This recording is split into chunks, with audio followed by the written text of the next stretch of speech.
Hi అందరికీ నమస్కారం. రామకథను వినరండి. 2 ఎపిసోడ్స్ కంప్లీట్ అయ్యాయి.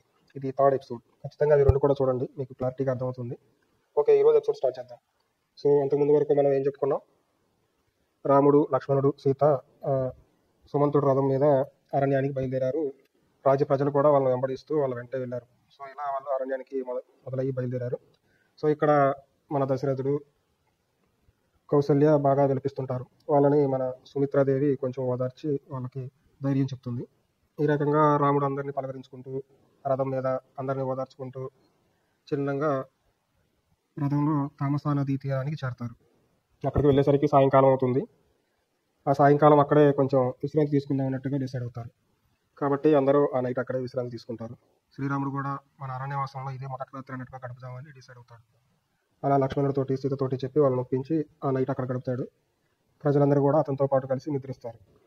కొంచెం తెల్లవారుజాము కన్నా ముందే శ్రీరాముడు లేచి లక్ష్మణుడిని, సీతని, సుమంతుడిని నిద్రలేపి, ఓ లక్ష్మణ, ఈ ప్రజలందరూ బాగా ఆదమర్చి నిద్రపోతున్నారు.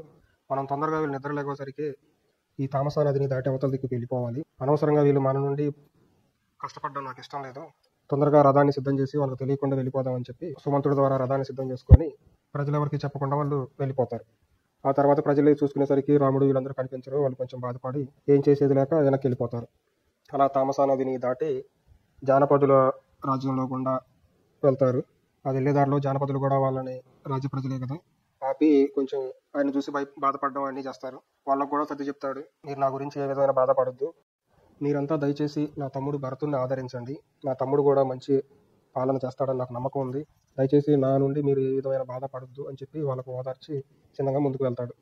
ఆ రోజు సాయంత్రానికి గంగానది తీరానికి చేరతారు. వాళ్ళంతా అశ్వాలను వాటన్నిటిని ఆ రథాల నుండి ఉపదీసి వాళ్ళు అక్కడే సేవ తీరుద్దాం అన్నట్టుగా డిసైడ్ అవుతారు. ఆ పక్క రాజ్యం నిషాద రాజ్యం. ఆ నిషాద రాజ్యం యొక్క రాజు గుహుడు ఈ విషయం తెలుసుకొని రాముని పరామర్శించడానికి ఫలాలు పలహారాలన్నీ తీసుకొని రాముడి దగ్గరికి వస్తాడు. రాముడు వాటిని తిరస్కరించి, దయచేసి నన్ను క్షమించు, నేను ఇప్పుడు జనుల దగ్గర నుండి ఏమీ స్వీకరించలేను. మా తండ్రి గారు మా అమ్మగారికి ఇచ్చిన మాట మేరకు నేను ఇప్పుడు ఒక మునివలే జనావాసానికి దూరంగా నివసించాలి. కాబట్టి రాజ్య ప్రజలు ఇచ్చే ఎటువంటి బహుకరణలు నేను స్వీకరించలేను.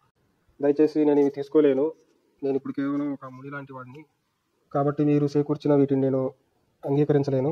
దయచేసి మీరు ఏదైనా చేయగలిగితే ఈ గుర్రాలకు మేత లాంటిది ఏదైనా ఇప్పించండి.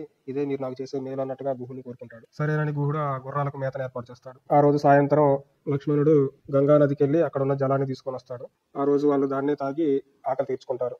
ఇక ఆ రోజు రాముడు, సీత నిద్రిస్తుంటే లక్ష్మణుడు మాత్రం నిద్రపోకుండా జరిగిన ఉదాంతం అంతా గుహుడికి ఎక్స్ప్లెయిన్ చేస్తూ రాముని కష్టాన్ని గుహుడికి వివరిస్తూ ఆ నైట్ అంతా మేల్కొనే ఉంటాడు. ఇక మరుసటి రోజే వాళ్ళు లేచి గంగా నది ఆవల తీరానికి పోవాలని చెప్పి డిసైడ్ అవుతారు. అరణ్యాల్లోకి ప్రవేశిస్తుండగా అక్కడ ఉన్న వాళ్ళ చేత మర్రిపాలు తెప్పించుకొని రాముడు, లక్ష్మణుడు జటాజూటాలు ధరిస్తారు. ఆ తర్వాత సుమంతుడిని ఇక్కడే నిలిపివేసి గుహుడు ఏర్పాటు చేసిన నావ సహాయంతో రామ, లక్ష్మణ, సీతలు గంగా నది ఆవల దిక్కుకు వెళ్తారు. అలా గంగా నదిని దాటి ఆ రోజు సాయంత్రానికల్లా వత్సదేశపు అరణ్యాల్లోనికి ప్రవేశిస్తారు. ఆ రోజు సాయంత్రానికి ఆకలిగా ఉన్న రామలక్ష్మణులు అక్కడ వరాహము, వృష్యము, దుప్పి, నల్లచార్ల దుప్పి అను 4 మహా మృగములను చంపి వాటి పరిశుద్ధమైన మాంసము తీసుకొని ఆ రాత్రిని గడుపుటకై ఓ చెట్టు మొదలు చేరతారు. ఆ రాత్రి రాముడు, లక్ష్మణుడు ఒక చోట పడుకొని తండ్రి చేసిన అపరాధాన్ని తలుసుకొని తల్లి కైకేయి కుటిల బుద్ధిని గుర్తుకు తెచ్చుకొని భయపడతారు. ఆ సందర్భంలో రాముడు లక్ష్మణుడితో, కైకేయి ఎవరో చెప్పిన మాటలు విని అలా చేస్తుంది. ఆ బుద్ధితో ఆమె మన తల్లిదండ్రులు కూడా ఏమన్నా చేస్తుందేమో అని నాకు భయంగా ఉంది. దయచేసి లక్ష్మణ, నువ్వు వెనక్కి వెళ్ళి మన తల్లిదండ్రుల పోషణను భరతుడికి అప్పగించి వాళ్ళను భరతుడు సంరక్షణలో ఉన్నా ఉంచుము. భరతుడు ధర్మపరుడు కాబట్టి నువ్వు వెనక్కి వెళ్ళు అని చెప్పి లక్ష్మణుడిని కోరతాడు. కానీ లక్ష్మణుడు భయపడాల్సిన అవసరం లేదులే అన్నయ్య అని రాముడికి కొంచెం ధైర్యం చెప్పి బాధపడుతున్న రాముడిని ఓదార్చుతూ ఆ రోజు నిద్రిస్తారు. మరుసటి రోజే నిద్రలేసిన రామలక్ష్మణులు దూరం నుండి కనిపిస్తున్న హోమధూమాల ఆధారంగా భరద్వాజ మహర్షి ఆశ్రమానికి చేరుకుంటారు. ఆ రోజు భరద్వాజ మహర్షి ఇచ్చే ఆతిథ్యాన్ని స్వీకరించి ఆ రాత్రి కూడా ఆయన ఆశ్రమంలోనే గడుపుతారు. భరద్వాజ మహర్షి కూడా వాళ్ళకి కావలసిన అన్నింటినీ ఆహారాన్ని సమకూర్చి మంచి విందు ఇస్తాడు. ఆ మరుసటి రోజు రామలక్ష్మణులు అతని ఆజ్ఞ మేర ప్రయాణం కొనసాగిద్దాం అనుకుంటారు. భరద్వాజ మహర్షి మీరు ఎక్కడే ఉండి అరణ్యవాసాన్ని పూర్తి చేయొచ్చు అని వాళ్ళకు చెప్తాడు. కానీ రాముడు, నేను ఇక్కడ ఉన్న సంగతి మా రాజ్య ప్రజలందరికీ తెలుసు, కాబట్టి నా వనవాసం ఇక్కడ ఆటంకం లేకుండా జరగడం కష్టమవుతుంది. దయచేసి సెలవివ్వండి. జనావాసానికి ఎక్కడైనా దూరంగా ఒక పర్ణశాలను నిర్మించుకొని మేము అక్కడే అరణ్యవాసాన్ని కొనసాగిస్తాం అని చెప్తాడు. అప్పుడు భరద్వాజ మహర్షి, అలా అయితే నీ అరణ్యవాసానికి చిత్రకూట పర్వతమే సరైన తావు అని చెప్పి వాళ్ళకు సెలవిస్తాడు. అలా భరద్వాజ మహర్షి ఆజ్ఞ మేర వాళ్ళు అక్కడి నుండి యమునా నదిని దాటి చిత్రకూటం వైపుకు వెళ్తారు. ఈ విషయాన్ని రాముడికి తెలియకుండా అతని వెంటే వచ్చిన గుహుడి గూఢచారులు గమనిస్తూ ఉంటారు. అలా సీతారామ లక్ష్మణులు యమునా నదిని దాటి క్రోసెడ దూరం ప్రయాణించి పవిత్రమైన అనేక మృగాలను చంపి యమునా నదీ తీరంలో గల వనాలకు చేరుకొని వాటిని తింటారు. ఆ రాత్రి అక్కడే గడుపుతారు. మరుసటి రోజు లేచి అక్కడ సమీపంలో ఉన్న వాల్మీకి ఆశ్రమం దగ్గరికి వెళ్ళి వాల్మీకి మహర్షిని కలుస్తారు. వాళ్ళ వనవాసం గురించి అంతా వాల్మీకి మహర్షికి చెప్తారు. అలా చెప్పి ఆ సమీపంలోనే వాళ్ళు కూడా ఒక పర్ణశాలను నిర్మించుకోవాలని, అక్కడ ఒక మంచి స్థలాన్ని చూసుకొని రాముడు చెప్పిన విధంగా లక్ష్మణుడు ఆ పర్ణశాలను నిర్మిస్తాడు. ఆ పర్ణశాలలోకి ప్రవేశించే ముందు వాస్తు పూజ చేయాలని నిర్ణయించుకొని రాముడు లక్ష్మణుడితో వాస్తు పూజ చేసే ముందు వాస్తుదేవతలకు ఒక జింకను ప్రసాదంగా అర్పించాలి, కాబట్టి ఒక జింకను చంపుకొని తీసుకురా అని చెప్తాడు. అలాగే లక్ష్మణుడు తీసుకొస్తాడు. ఆ తర్వాత రాముని ఆజ్ఞ మేర దాన్ని నిప్పులపై కాల్చి రక్తం ఇంకిపోయేలా పక్వం చేసి ప్రసాదం తయారు చేస్తారు. దాన్ని శాస్త్రోక్తంగా వాస్తు పూజలో అర్పించి రాముడు పూజ పూర్తయిన తర్వాత ఆ పర్ణశాలలోకి ప్రవేశిస్తారు. వాళ్ళు అలాగే ఆ పర్ణశాలలో నివాసం కొనసాగిస్తూ ఉండగా గుహుడు తన గూఢచారుల సహాయంతో రాముడు చిత్రకూట పర్వతంపై నివాసించదలుచుకున్నాడు అని తెలుసుకొని ఆ విషయాన్ని సుమంత్రుడికి తెలియజేస్తాడు. ఆ విషయం తెలుసుకుని సుమంత్రుడికి ఆ రాజ్యానికి వెళ్తాడు. ఈ విషయాన్ని నేరుగా దశరథ దగ్గరికి వెళ్ళి చెప్తాడు. ఆ విషయం తెలుసుకున్న కౌసల్య దశరథుణ్ణి పలు విధాలుగా నిందిస్తుంది. అంతా నీ కారణంగానే జరిగింది. నువ్వు కామానికి లోనై కైకేయికి ఇచ్చిన మాట వల్లే ఇప్పుడు నా రాముడు ఇలా అరణ్యంలో ఉండాల్సి వస్తున్నాడు. నన్ను నా రాముణ్ణి వేరు చేసింది నువ్వే అని కౌసల్య దశరథుణ్ణి నిందిస్తుంది. దశరథుడు ఇంకా మరింతగా దుఃఖిస్తాడు. కొంతసేపటికి కౌసల్య దశరథుణ్ణి క్షమాపణ కోరుకొని పుత్రుడు దూరమయ్యాడు అన్న బాధలో మిమ్మల్ని అన్నాను అని అతన్ని ఓదారుస్తుంది. దశరథుడు కూడా చాలాసేపు శోకితుడై తన మనసులో ఉన్న బాధను కౌసల్యతో ఈ విధంగా పంచుకుంటాడు. కౌసల్య, నేను నిజంగా పాపిని. నా నుండే ఇప్పుడు రాముడు నీకు దూరమయ్యాడు. ఇదంతా నేను ఈ జన్మలో చేసిన పాపమే అని దశరథుడు తన వృత్తాంతాన్ని కౌసల్యకు చెప్పు మొదలు పెడతాడు. శబ్దభేది అనే ఒక విద్య వల్ల నేను ఒక మునికుమారుణ్ణి చంపాను. శబ్దం విని బాణాన్ని ప్రయోగించగలిగిన నేను ఒకరోజు సాయంత్రం అరణ్యంలో ఎక్కడో దూరంగా ఏనుగులు నీళ్లు తాగుతున్నట్లుగా వినిపించి అటువైపు నా బాణాన్ని విడిచాను. అది తల్లిదండ్రులకు నీరు తీసుకోవడానికి వచ్చిన ఒక మునికుమారుడి ఆయుపట్లో తగిలి అతను ఆర్తనాదాలు పెట్టసాగాడు.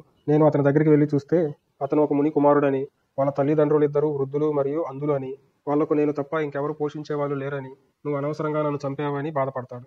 దయచేసి దప్పిగ్గా ఉన్న నా తల్లిదండ్రులకు ఈ నీళ్లు తీసుకెళ్లి ఇవ్వు. జరిగిందంతా వాళ్ళకి యథావిధిగా చెప్పు, లేకుంటే మా నాన్నగారిని శపిస్తారు అని చెప్పి అతన్ని బాధిస్తున్న బాణాన్ని శరీరం నుండి తీసి అతన్ని బాధా విముక్తుని చేయమని నన్ను కోరుకుంటాడు. ఆ బాణం తీస్తే చనిపోతాడని తెలిసి ఆ బాణం వల్ల అతను భరిస్తున్న బాధను చూడలేక అతని శరీరం నుండి బాణాన్ని తొలగించి అతని మరణానికి కారకున్నయ్యాను. ఆ తర్వాత వాళ్ళ తల్లిదండ్రుల దగ్గరికి వెళ్ళి వాళ్లకు నీళ్లునిచ్చి జరిగిన ఉదాంతం అంతా వాళ్ళకి చెప్పాను. వాళ్లకు వాళ్ళ కొడుకు శవం దగ్గరకు తీసుకొచ్చి ఆ శవాన్ని స్పృశించేలా చేశాను.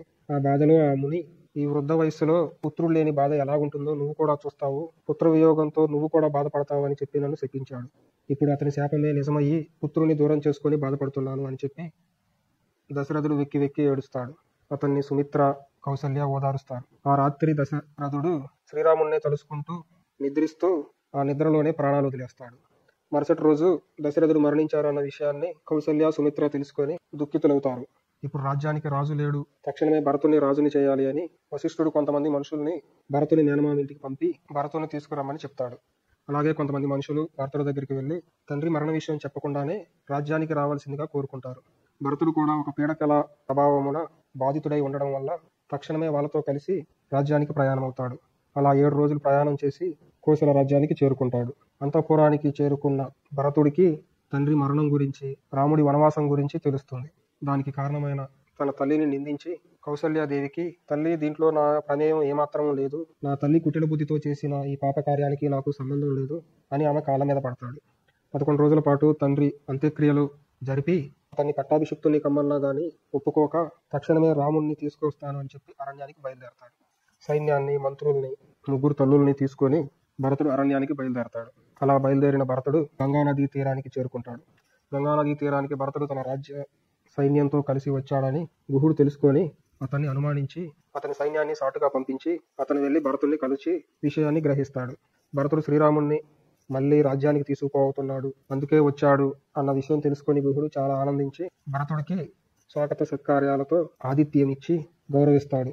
ఆ రోజు రాత్రి భరతుడు, అతని సైన్యం అక్కడే విశ్రాంతి తీసుకొని మరుసటి రోజు గంగానదిని దాటి భరద్వాజ ఆశ్రమానికి వెళ్తారు. ఆ రోజు భరద్వాజుల ఆతిథ్యంలోనే ఉండి సైన్యం అంతా మరుసటి రోజు అతని వివరణ మీద చిత్రకూట పర్వతం వైపుకు వెళ్తారు. చిత్రకూట పర్వతం మీద రామలక్ష్మణులు ఉంటారు. అక్కడ రాముడు సీతకు బాగా ఉడికిన మంచి మాంసమును తినిపిస్తూ ఉండగా ఏనుగుల గీంకారము, గుర్రాల అరుపులు వినిపించి లక్ష్మణుడు ఏంటా అని ఒక చెట్టు ఎక్కి చూస్తాడు. దూరం నుండి సైన్యాన్ని చూసి, ఆ రథాల మీద ఉన్న జెండాలను చూసి అది భరతుడి సైన్యమే, రాజ్యం తీసుకున్నదే కాక మనల్ని అరణ్యంలో కూడా ఉంచకుండా హతమార్చడానికి సైన్యంతో వచ్చాడు. అన్నయ్య మీరు ఇక్కడే ఉండండి, ఆ సైన్యాన్ని నా బాణాలతో పట్టు పెడతాను అని కోపశక్తుడవుతాడు. అప్పుడు రాముడు, తొందరపడకు లక్ష్మణ, భరతుడు మన సౌఖ్యం తెలుసుకోవడానికే వచ్చింటాడు అన్నట్లుగా చెప్తాడు. అలా రామలక్ష్మణులు భరతుడికి ఎదిరిల్లి ఒకరినొకరు కౌగిలించుకొని రాజ్యమంతా సౌఖ్యమేనా అని రాముడు భరతుడిని అడుగుతాడు. అప్పుడు భరతుడు తండ్రి మరణ వార్తను తెలియజేస్తాడు. రామలక్ష్మణులు దుఃఖితులవుతారు. భరతుడు, అన్నయ్య ఇకనైనా మీరు రాజ్యానికి వచ్చి రాజ్యాన్ని పరిపాలించండి. రాజ్యం తండ్రి లేనిదైపోయింది. మీరు అరణ్యానికి వచ్చిన కాడి నుంచి రాజ్య ప్రజలంతా బ్రతికుండి శవాల్లా తయారయ్యారు. ఇంకా మీరు మొండి పట్టుదల పట్టొద్దు. మీరు ఎవరి మాటనైతే శిరసావహించి ఇదంతా చేస్తున్నారో అటువంటి తండ్రి గారే ఇప్పుడు బతికిలేరు. దయచేసి రాజ్యానికి రాండి అని భరతుడు రాముణ్ణి వేడుకుంటాడు. రాముడు, బ్రతికున్నా లేకపోయినా నేను నాన్నగారి మాటను శిరసావహిస్తున్నాను. నేను రాలేను. రాజ్యాన్ని సుభిక్షంగా పరిపాలించాల్సిన బాధ్యత నీదే. నాన్నగారి పేరు నిలబెట్టేలా పరిపాలించాలి. నా తమ్ముడు తండ్రికి మించిన రాజు అని పేరు తెచ్చుకోవాలి. ఎలాగైనా సరే నువ్వు నా ఆశను నెరవేర్చు అని రాముడు భరతుడిని కోరుకుంటాడు. భరతుడు, అయ్యో అన్నయ్య, రాజ్యం నీది, నువ్వే పరిపాలించాలి అంటాడు. అప్పుడు రాముడు, లేదు భరత, తండ్రి గారు మీ తల్లికి ఇచ్చిన మాట ప్రకారం నిన్నే రాజును చేస్తాను అని చెప్పాడు. ఇప్పుడు ఆయన బ్రతికున్నా లేకపోయినా ఆయన మాటకు మనం బద్ధులమై ఉండాల్సిందే. దయచేసి నువ్వే ఈ రాజ్యాన్ని పాలించు అని అంటాడు. అలా పలు రకాలుగా భరతుడు బతిమిలాడినా సరే రాముడు రాజు అవ్వడానికి ఒప్పుకోడు. అప్పుడు భరతుడు ఒక నిర్ణయం తీసుకుంటాడు. నా వల్లనే నువ్వు ఇప్పుడు ఈ అరణ్యవాసం అనుభవిస్తున్నావు. ఎన్నో భోగాలను అనుభవించాల్సిన నువ్వు ఇలా దర్భలపై పడుకుంటున్నావు. పంచభక్ష పరమాణాలు తినాల్సిన నువ్వు దుంపలు వేర్లు తింటున్నావు. కాబట్టి నీకు దక్కని భోగం నాకు దక్కడానికి లేదు. నువ్వు అవునన్నా కాదన్నా రాజ్యానికి రాజు నువ్వే. ఇదిగో ఈ బంగారు పాదుకలు, ఇవి నీ కోసం చేయించినవి. ఈ పాదుకలే సింహాసనం మీద కూర్చుంటాయి. ఈ పాదుకలే నువ్వన్నట్టుగా భావించి నీ అభీష్టం మేరకే నేను రాజ్యాన్ని పాలిస్తాను అని శబదం మూని రాముని పాద స్పర్శను ఆ పాదుకలకు తగిలేలా ఆ పాదుకలను రాముడి చేత ధరింపచేసి వాటిని తీసుకొని భరతుడు వెనక్కి వెళ్ళిపోతాడు. అలా భరతుడు తన శబదం ప్రకారమే అడవిలో అన్న ఎలాగైతే నివసిస్తున్నాడో రాజ్యంలో ఉండి కూడా భరతుడు అటువంటి జీవనమే గడుపుతూ అన్నగారి మాట మేరకు రాజ్యాన్ని పరిపాలిస్తాడు.